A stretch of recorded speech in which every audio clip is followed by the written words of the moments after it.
guys. I think everybody who studied with Jehovah's Witnesses at one time, and even the people that got baptized, realize that the indoctrination process starts virtually immediately.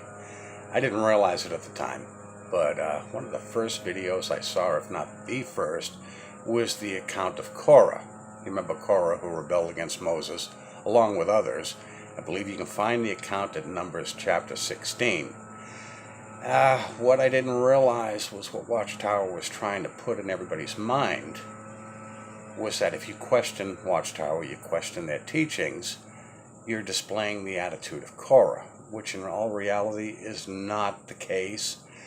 If you look back at Moses' credentials, obviously he was appointed by God to lead the Israelites. I mean, from the 10 plagues brought on Egypt to the parting of the Red Sea, nobody could question that. Not even Pharaoh could question it. I mean, he was a real tool about it and ended up drowning with his army in the Red Sea. And the fact that Moses led the Israelites through the wilderness for 40 years and they didn't go without. Okay, those were his credentials. What are Watchtower's credentials? Basically, because we say so. They rely very heavily on a parable Jesus told at Matthew 24:45, who really is the faithful and discreet slave. Their whole belief system relies very heavily on it. But in all honesty, your credentials still, those are not credentials. I mean, you've got a history of false prophecy. You've got ever-changing doctrines. I mean, they change more than people change their socks. And the fact that today, people are leaving the organization in record numbers. I mean, guys, Watchtower tells you flat out, don't question us. Don't do research. The only research they allow is on their own website, jw.org. And that's not research, and that's a one-sided coin. Okay, Watchtower tells you not to test what they say. What does the Bible say about that? I believe that was in 1 John chapter 4, where it said, test the inspired expression. Okay, I know that's from God's word himself, test the inspired expression. But as far as Watchtower goes, they're telling you not to. So in all reality, who are you going to believe? And hold on one second. Okay. But basically, every time I asked a question, you'll never get a straight answer from a Jehovah's Witness, especially an elder or wannabe elders, and there's a lot of them in there. You're basically always displaying the attitude of Korah. And I kind of got tired of that. Well, obviously, I'm not there anymore. I mean, in reality. Anyways, guys, that's pretty much all I have to say on that subject. But I want to thank my subscribers.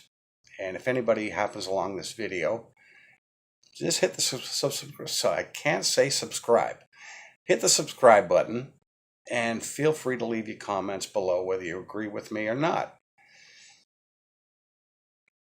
Anyways, guys, I got off to a rather slow start. I've been out here for a while, watching, listening, the Son of Thunder, Mike and Kim, Cali Girl, Spike R, and I just could no longer keep silent. I've got quite a bit to say.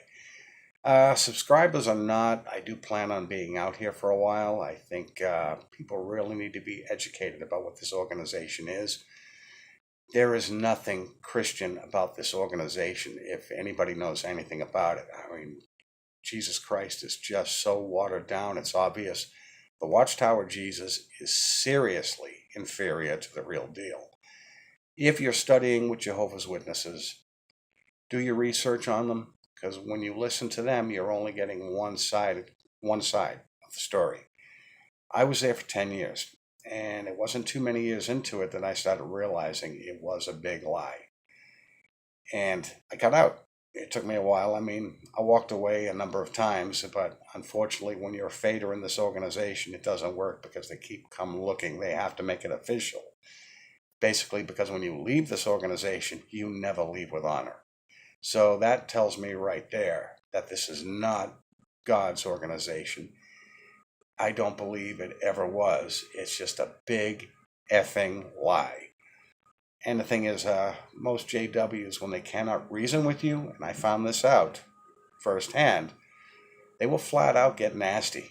and make irrelevant comments, nasty comments to you because they couldn't sink in, they couldn't get to you. I made it clear I wanted out. And one Jehovah's Witness, matter of fact, this complete tool that gave me my initial Bible study, which was a complete failure to begin with, made some really nasty comments, and I haven't forgotten them. But they really had nothing to do with me leaving the organization.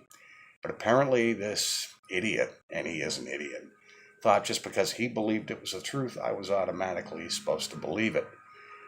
I didn't feel that way, but basically I was being told all this time I'm displaying the attitude of Korah. Yet who am I questioning? I'm questioning 7 jamokes that I've never met who basically are cutting their own throats with JW Broadcasting coming out in the open. They were better off in the background, unseen and unheard. More mysterious then because there was nothing to question. But in all reality, JW.org, the Watchtower and Bible Tract Society, is exposing themselves. It's nobody in the XJW community. They're relaying their experiences, yes, but Watchtower is hanging themselves.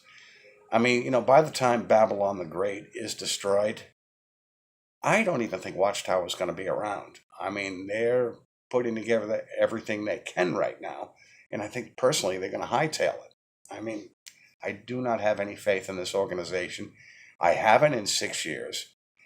I mean, little by little, I started finding out the truth about this organization from the time that I was labeled a bad association, which basically showed me the true color of Jehovah's Witnesses. It bothered me for about a day, and then I realized, well, I just bought you sons of bitches for what you are, complete, utter phonies. From the love bombing that I was never very comfortable with to begin with, but that doesn't last forever. They'll do the love bombing until they figure you're in. The whole shunning policy, and then finding out their stock options, their affiliation with the UN, which so much denial, to the child abuse lawsuits, to the situation in Australia, the UK. I mean, it's just one thing after another, and I just realized, like I said 6 years ago, this organization is not God's organization. Somebody asked me, well, do you believe any organization is? And I says, to be honest with you, no, I think they've all been tainted. And I have to agree that anyone who has a personal relationship with Christ, in all really, doesn't need an organization. This is Watchtower putting this into your mind that you do, and in reality you don't. They're getting very wealthy off its people. And I'll go on to that in later videos. But like I said, if you stumble across this video, hit the subscribe button. Like I said, I plan on being here for a while. I've got quite a bit to say about this organization. I've been keeping very quiet for some time, and I just can't sit here quietly anymore. Anyways, guys, I'll talk to you later. You have a good day.